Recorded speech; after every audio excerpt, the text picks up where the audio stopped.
on the front.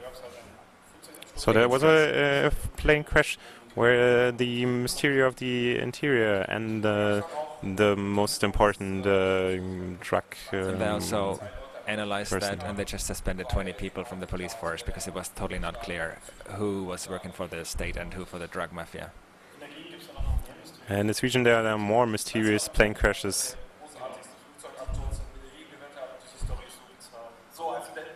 This is such a bizarre story. So let me talk a bit of it.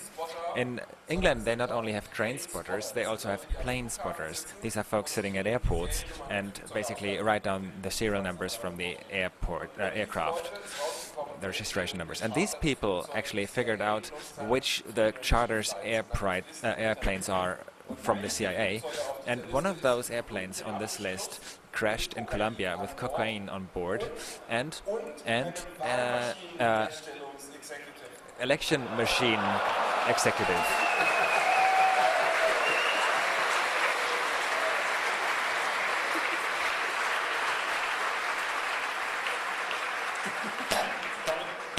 So this is not the most bizarre part of it all. The executive was an executive at a company that was owned by Venezuela and was selling voting machines to the US. And that was the ones of 1/3 of the counts and the ballots in the US were counted. And the pilot was a veteran who was flying drugs for like 20 years or so. And when we read that, well, you think, oh, okay, maybe it's one airplane with crash and with drugs, but they might be careful now. But no, that's not right. There's a lot of planes crashing with drugs, and this is the case where you have the most interesting pictures. And the plane only crashed because it was loaded too full, overloaded.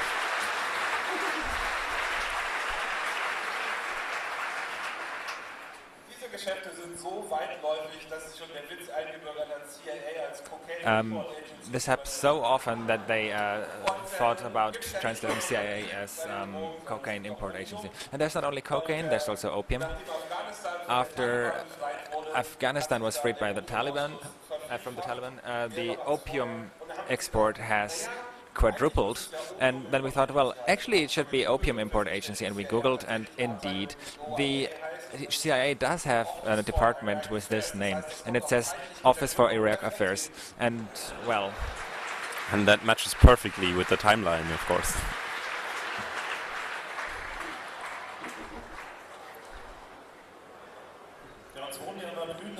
Well, there was promising flowering landscapes in the east, maybe not that much to the east, but yeah.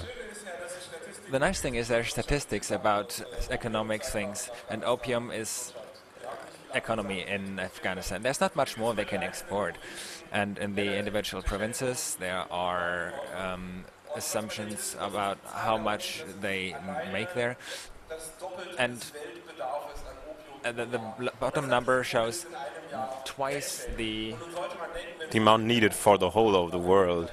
Yeah. So if the demand goes up, why does the price not go down?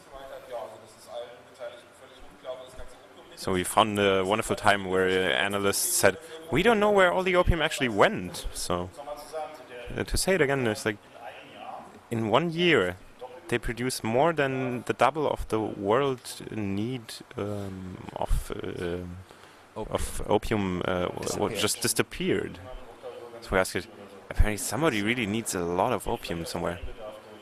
Maybe just for your personal need or so.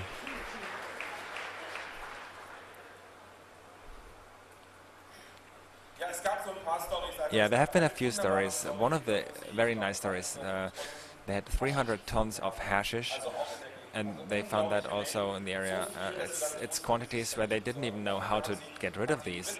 So the British folks who found it and were responsible for it, they called the Royal Air Force, and they basically bombed the hashish from airplanes.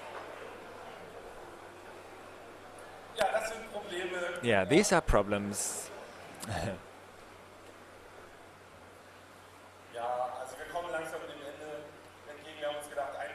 Okay, we're coming to the end soon, and we thought here's one picture that doesn't really reflect like it reflects like no other. Yeah, exactly. Everything that ends well is well, or something.